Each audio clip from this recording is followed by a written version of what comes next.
Sebelum melanjutkan, jangan lupa subscribe dulu, terima kasih. Bab 570 Pertemuan Saudara.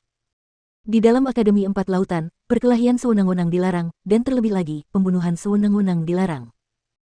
Jadi, jika Sentu Jiang dan Sentu Hai ingin menjaga Chu Feng, mereka harus mengikutinya sampai dia meninggalkan wilayah Akademi Empat Lautan sebelum mereka dapat melakukan apapun padanya. Namun, Chu Feng tidak semudah yang mereka kira. Setelah meninggalkan Akademi Empat Lautan, Chu Feng menggunakan keterampilan bela diri fisik, naga melintasi 9 surga, untuk bergerak lebih cepat. Meskipun kecepatan Dragon Traveling Through Nine Heavens tidak sebanding dengan Azure Dragon Dashing Technique, namun tetap saja sangat cepat.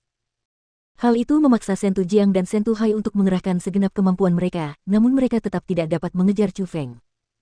Meskipun mereka berdua tidak dapat mengejar, mereka juga tidak tertinggal olehnya. Mereka maju ke depan dengan kecepatan yang sama. Awalnya, mereka berdua bahkan berpikir bahwa Chu Feng menemukan mereka, tetapi, mereka menemukan bahwa dia tidak merasa cemas, dan terlebih lagi, dia bahkan bernyanyi saat bepergian. Bagaimana sikap santai itu bisa mendekati persiapan untuk kedatangan musuh? Jadi, kedua bersaudara itu, Sentu Jiang dan Sentu Hai, memutuskan bahwa Chu Feng belum menemukan mereka. Namun, cara bergerak Chu Feng terlalu menyimpang. Tidak hanya kecepatannya yang cepat, ketika dia bergerak, dia bahkan tidak tidur atau beristirahat, tidak makan atau minum, dan ketika dia bergerak, dia terus bergerak tanpa henti selama beberapa hari. Namun, Sentu Jiang dan Sentu Hai, yang membenci Chu Feng dan yang lainnya sampai ke tulang, dan hanya bisa melampiaskan amarah mereka dengan membunuh Chu Feng, tidak mau menyerah begitu saja. Jadi, mereka terus mengikutinya. Baru setelah memasuki halaman kedai mewah itu mereka menemukan bahwa jejak Chu Feng menghilang. Sialan! Kemana perginya bocah itu? Kok tiba-tiba menghilang? Sentu Jiang berdiri di atas kedai mewah dan melihat ke bawah, tetapi tidak dapat melihat bayangan Chu Feng. Dia tidak dapat menahan rasa panik karena semakin lama, dia merasa bahwa mereka mungkin sedang dipermainkan oleh Chu Feng. Ini sangat familiar, ya Tuhan.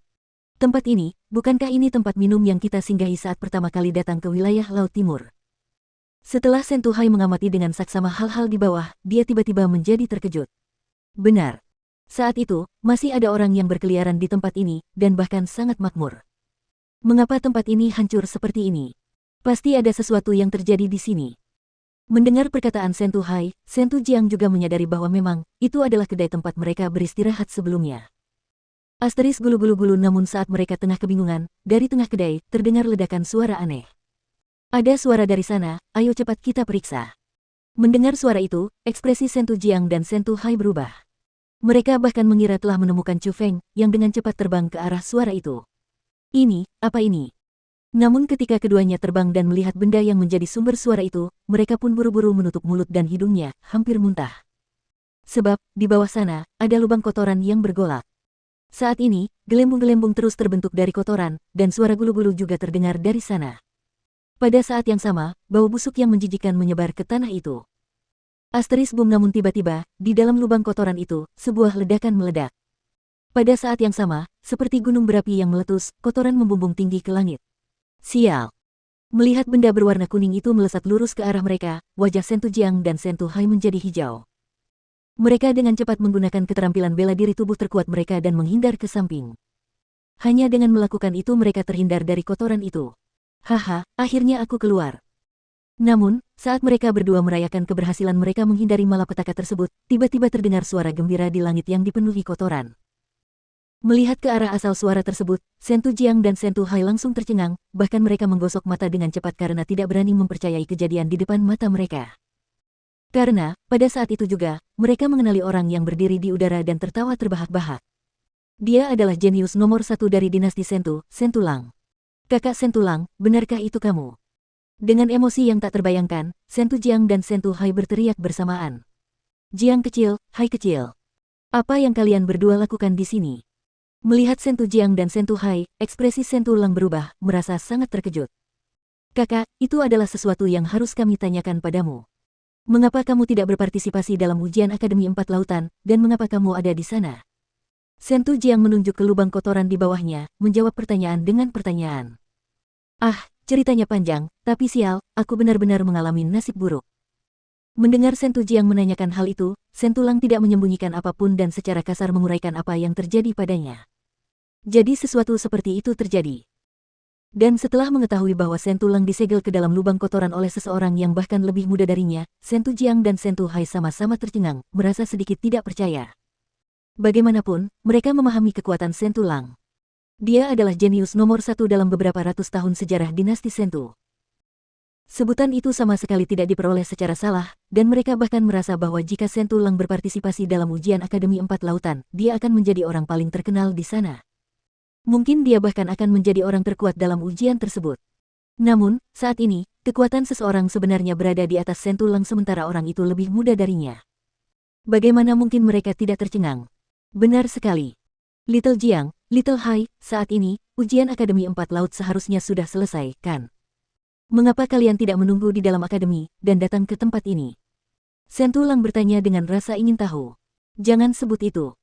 Awalnya kami datang ke sini untuk mengejar seorang bocah nakal, tetapi siapa sangka setelah tiba di tempat ini, dia menghilang. Shen Tujiang berkata dengan wajah penuh amarah. Semakin dia memikirkan dirinya dan Shen Tuhai, semakin mereka merasa bahwa mereka mungkin telah ditipu. Jiang kecil, apa yang sebenarnya terjadi? Cepat beritahu aku. Melihat kemarahan mereka, Shen Tulang tahu bahwa kedua saudaranya mungkin telah dianiaya. Shen Tujiang dan Shen Tuhai juga tidak menyembunyikan apapun. Mereka menceritakan secara garis besar kejadian yang terjadi pada Shen Tulang. Ini benar-benar tidak masuk akal. Ada seseorang yang berani menggertak saudara-saudaraku seperti itu. Memang, setelah mengetahuinya, Shen Tulang menggertakkan giginya dengan kemarahan yang meluap, lalu menepuk dadanya dan menjamin, Jiang kecil, Hai kecil, jangan khawatir. Dari apa yang telah kalian katakan, dia seharusnya tidak berlari terlalu jauh. Sekarang, aku akan membantu kalian berdua mencarinya. Dengan kekuatanku, dia seharusnya tidak berpikir untuk melarikan diri dari telapak tanganku. Bagus sekali. Kakak, kalau itu kamu, apalagi dia, bahkan beberapa orang di Akademi Empat Lautan tidak akan berakhir dengan baik. Pada saat itu, Shen Tujiang dan Shen Tuhai bertindak seolah-olah mereka telah menemukan tulang punggung mereka. Wajah mereka penuh dengan kebahagiaan dan kegembiraan.